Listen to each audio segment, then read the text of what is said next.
Hello guys, we are back with our next lecture. In this lecture, let us go through issues in compiler structure, guys. Okay, so basically I did search for a lot, guys. So basically these are the things which I found, but these things might not be related, guys, because I even felt like that. But for our understanding, let us go through them, and if it comes in our exam, let us write these only, because I didn't find any proper kind of a theory for these guys. Okay, so one of the issue could be in terms of analysis and synthesis phase, guys. So basically we know that the whole compilation process is divided into two major phases, you can say. So the first phase is nothing but analysis phase, the top three, and the synthesis phase is nothing but the bottom two, right? Yes. So these are the two phases of compilation. Analysis. So the analysis part breaks up the source code into constituent pieces and creates an intermediate code representation of the source code. Okay, so similarly synthesis.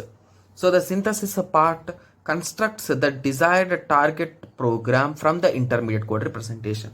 So basically once you complete the analysis phase, you are ready with the intermediate code, and once you are done with the synthesis phase, you will be ending up with the machine code or the target code, you can say. Okay, yes. So for these things to be 100% successful, the reliability, the efficiency, and everything should be maintained properly, guys.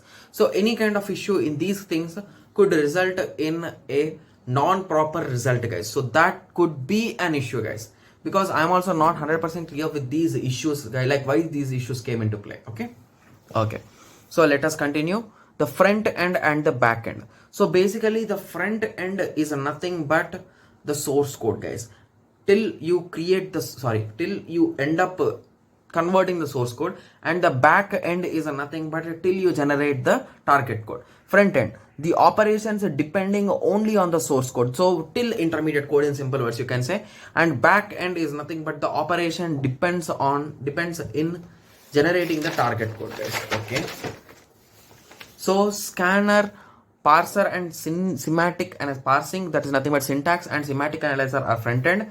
Code generation and code optimization. Okay, so code generation is a back end, code optimization is in both, intermediate code is in between. So basically intermediate code is the medium, and the scanner, that is nothing but lexical analysis, syntax analysis, and semantic analysis are the front end. Intermediate code is the medium, and code generation is the back end, and code optimization is both. So in this way, these are the phases, guys. So any kind of issues in these phases could also lead to an issue, right? Yes. Similarly, passes. So basically this passes are nothing but, so how many times your code will pass through the compiler, guys. So based on these passes only, you can say the efficiency of the code, guys. So basically assume that you read a subject, guys, for your examination. So you read it once completely, so you can score some marks, right? So if you read one more time, the second time, you will be calling it as revision, right? So you give one more revision, you can score somewhat better, right? So if you give third time revision, you can score some more better, right? So up to some point, like around 2 to 3 times revision could be more than enough, right? Yes. So in the same way, the passes of the compiler, so how many passes is also increasing the efficiency, guys. But don't think that if you read 100 times your score will be increased a lot. No, after some point it will be in the constant state, guys, right? Yes. So phases is nothing but the repetition of process of the entire source program several times to generate the final code. For each, we end up representing the same data in different formats. So if a compiler is following one pass, it is less efficient, guys, because it is done only once. There could be a chance of any kind of issues, right? So in that way, when it does multiple times, like 2-3 times, it is a good efficient parser, right? Efficient compiler, you can say. Okay. So these are some kind of issues which I found online, guys. Okay.